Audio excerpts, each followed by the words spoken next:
Y una vez visto las partes temáticas y la estructura interna de este fragmento, veamos los elementos narrativos en este fragmento. En primer lugar tenemos un juego de narradores que consiste en tener dos narradores. Un narrador que será aquel cronista que regresa años después y pregunta, entrevista a los implicados en aquella historia. Me dijo muerta de risa, que sería ese narrador en primera persona, testigo, al que le cuentan lo que sucedió años atrás, 27 años atrás. Y por otra parte, tenemos el narrador. Ángela Vicario descubrió entonces que el odio y el amor son pasiones recíprocas, en tercera persona. Este narrador en tercera persona, puesto que habla de lo que descubrió Ángela Vicario, que habla sobre lo que sentía contra su madre y habla sobre lo que ella vivía. Una madrugada de vientos la despertó la certidumbre de que él estaba desnudo en su cama. Lo que ella vivía en la intimidad parece ser un narrador omnisciente.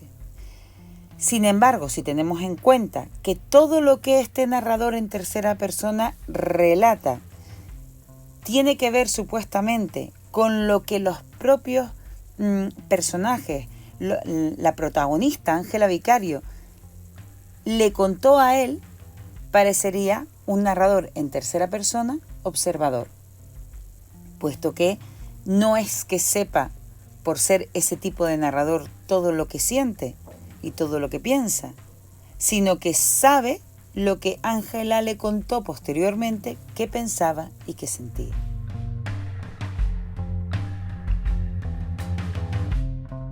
Con respecto a los personajes, en este fragmento tenemos dos personajes principales. Uno sería Ángela Vicario y el otro sería Bayardo San Román. Veamos la forma de ser de cada uno de ellos. En este fragmento tenemos una Ángela Vicario dueña por primera vez de su destino, es decir, una Ángela Vicario que ha tomado las riendas de su vida, con más carácter, que no es sumisa. No es una Ángela Vicario sumisa, es una Ángela Vicario que se revela ante lo que le ha sucedido en la vida y se revela en cierto modo, dice, el rencor feliz que sentía contra su madre, se me revolvía en las tripas solo de verla, pero no podía verla sin acordarme de él. Lo explicaremos luego con los recursos delimitadamente a qué se refiere, pero sí vemos una Ángela Vicario que se enfrenta a su madre y se enfrenta a su familia, justo al contrario de lo que hizo 27 años atrás cuando decidió casarse con Bayardo. Además, esa Ángela Vicario tiene una doble vida. Hay una Ángela Vicario siempre bordando a máquina con sus amigas, pero permanecía en el cuarto escribiendo cartas sin porvenir hasta la madrugada. Una vez que su madre se acostaba, Ángela se convertía en esa otra Ángela lúcida, imperiosa, maestra de su albedrío, maestra de su libertad, jefa, dueña de su vida. Todo lo contrario de lo que había sido hasta ahora. Pero ¿qué vida es la que Ángela vive? Pues esa vida de obsesiva, esa vida de un amor inventado, que incluso se inventaba enfermedades crueles para obligarlo a volver. Una Ángela manipuladora, emocionalmente hablando. Tan manipuladora es que llegó, dice, 6 veces cambiaron la empleada del correo y 6 veces consiguió su complicidad. Es decir, que es una Ángela manipuladora, pero también una Ángela Vicario tenaz, de inventar ese romance con Bayardo e enviarle todas esas cartas. Además, se convierte en una Ángela, esta vez sí, más sensual, porque habla así que despertó la certidumbre de que él estaba desnudo en su cama y habló de las lacras eternas que él había dejado en su cuerpo, de la sal de su lengua, de la trilla de fuego de su verga africana. Es decir, una Ángela Vicario que también descubre su propia sensualidad, que también, por supuesto, lo escribe en una carta que envía a Bayardo. Y finalmente, una Ángela con un cierto sentido del humor, que dice, estaba gordo y se le empezaba a caer el pelo, y ya necesitaba espejuelos para ver de cerca, pero era él, carajo, era él. Y que se asustó porque él la estaba viendo tan disminuido como ella a él, es decir, ambos habían envejecido en 27 años. Pero decía tener tanto amor dentro como ella para que él no tuviera tanto amor, temía que él no tuviera tanto amor como ella para soportarlo. Aquí sí vemos un poco a esa Ángela Vicario del principio, esa Ángela Vicario con poca confianza en sí misma, con poca autoestima, que pensó que él era demasiado hombre para ella, o sea, una Ángela Vicario insegura. Así que esa Ángela Vicario termina por aceptar a ese Bayardo San Román que aparece cuando le da la gana. Así tenemos a un Bayardo San Román, una vez más, del que prácticamente se habla al final, un Bayardo San Román idealizado por Ángela, hasta que aparece el propio Bayardo, esta vez muy deslucido, no era aquel Bayardo guapo y llamativo que tenía locas a todas las mujeres cuando llegó al pueblo, sino que ella era un Bayardo envejecido, tenía la camisa empapada de sudor, el bolso descosido es un poco también viendo como un símil entre Bayardo, su vejez y la vejez de los objetos de Bayardo, que como siempre va arrasando con una seguridad absoluta, porque dice, dio un paso adelante sin ocuparse de las otras bordadoras atónitas. O sea, le da igual el resto del mundo, él va con su verdad por delante. Y dice, bueno, aquí estoy, un Bayardo San Román una vez más seguro de sí mismo, convencido de que Ángela lo va a aceptar después de tantos años sin respuesta. ¿Por qué sabemos que Bayardo da por sentado que Ángela lo va a aceptar? Dice, llevaba la maleta de la ropa para quedarse.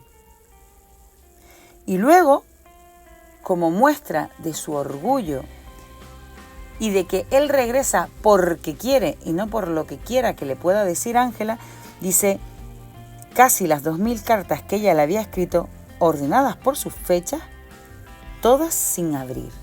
No regresa por los reclamos de Ángela, regresa porque le da la gana a él.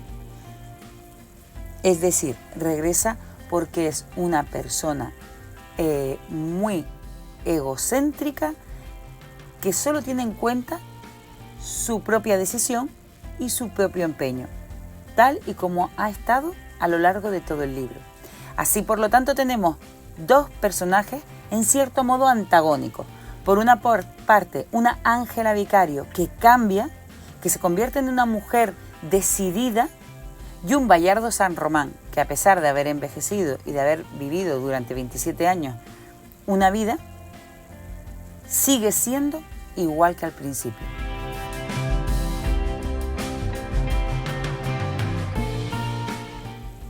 Hablemos ahora del espacio. Como sabemos, en cualquier texto narrativo hay un espacio externo y un espacio interno. En este caso, el espacio externo vuelve a ser el pueblo de Arataca, donde Ángela, después de irse con su familia, regresa a vivir la vida, el resto de esa vida. Y el espacio interno sería la casa de los vicarios, pero concretamente dentro de este espacio interno habría otro espacio interno que es la habitación,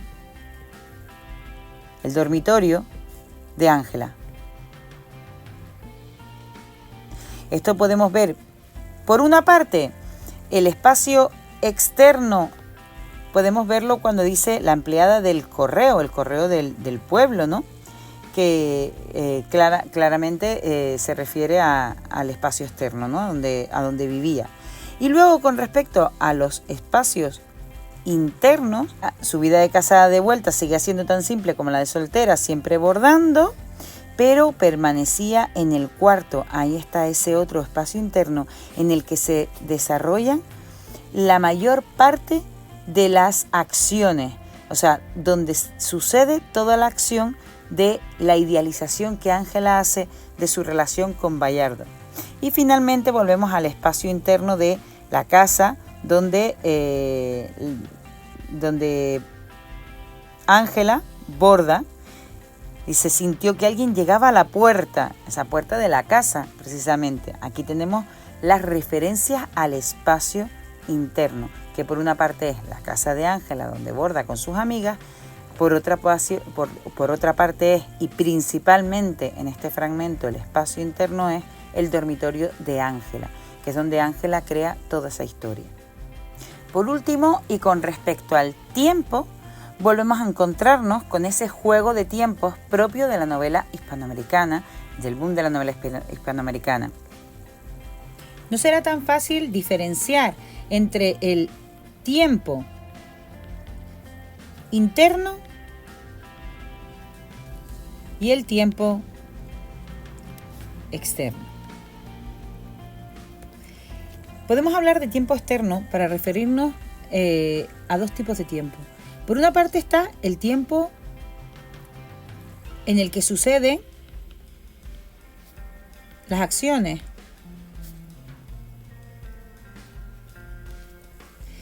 que en este caso se relaciona en realidad con el tiempo real, del mundo real. Una vez más, hay una mezcla entre ficción y realidad. Si desarrolláramos una línea temporal en la que 1951 comenzara 1951, que es el momento del asesinato de Santiago Nazar, hasta 1981, que es el momento en el que se publica Crónica. Sabemos que en la realidad Gabriel García Márquez había escuchado esta historia durante años en su familia y que fue 27 años después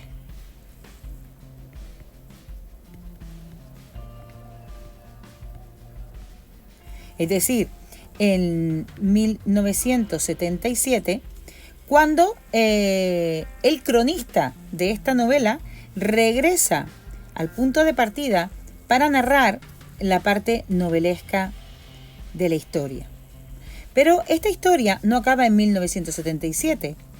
En 1977 es el momento en el que tenemos ese narrador en primera persona, cronista, que recoge los testimonios de todos los personajes. Sin embargo, la historia que se cuenta y que cuentan estos testimonios acabará 17 años después del asesinato de Santiago Nazar. ¿Por qué 17 años después? Porque es el tiempo que tarda Bayardo San Román en regresar con Ángela, con su mujer. 17 años. Y este sería el final de la novela, excepto porque el cronista está recogiendo esta información en 1977. Es decir, que el tiempo externo de esta novela, la época en la que se suceden los hechos, está relacionado con el tiempo externo de la novela o el tiempo interno, el tiempo de la novela. Por otra parte, tenemos otro concepto de tiempo interno, que es cuánto dura la acción. Ya hemos visto que la acción puede durar 27 años, sin embargo, lo que se relata en sí, o sea, el asesinato de Santiago, se sucede en 2 horas, porque la acción transcurre desde las 5 horas en las que una vez que Ángela ha sido devuelta, los hermanos vicarios van a buscar a Santiago, y las 7, que es cuando por fin lo encuentran entrando por la puerta, por una puerta por la que no iba nunca y que se encontraba cerrada, 2 horas después. Tenemos el juego de tiempos relacionado también con esos tipos de narradores que dijimos anteriormente. Por una parte tenemos un tiempo externo que coincide con el tiempo que va desde la muerte de Santiago Nazar en 1951 hasta 17 años después, que regresa Bayardo San Román. Así tenemos que pasamos, que aquí hay un juego en el que todas las acciones se van desarrollando desde 1951 hasta 1968. Además, el tiempo interno es precisamente el que se indica aquí durante 17 años. Hay una interrupción de ese tiempo interno cuando dice por el año 10º, es decir, a los 10 años, que correspondería con el año externo, con el tiempo externo de 1961, 10 años después de la muerte, 10 años después de la boda.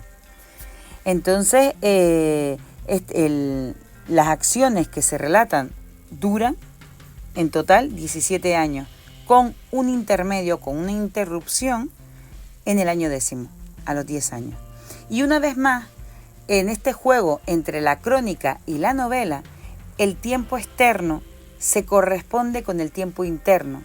Y al mismo tiempo, al tener aquí me dijo muerta de risa, estos me dijo suceden 27 años después de la boda, es decir, cuando el cronista regresa a preguntar, a entrevistar a los personajes. Por lo tanto, volvemos a tener este salto temporal constante en el que digamos que en este párrafo podríamos estar hablando de 1951 hasta 1968. Luego de repente nos saltamos a 1978 y aquí vamos a 1961, contamos lo que pasó en 1961 y regresamos a 1968, que es cuando regresa Bayardo.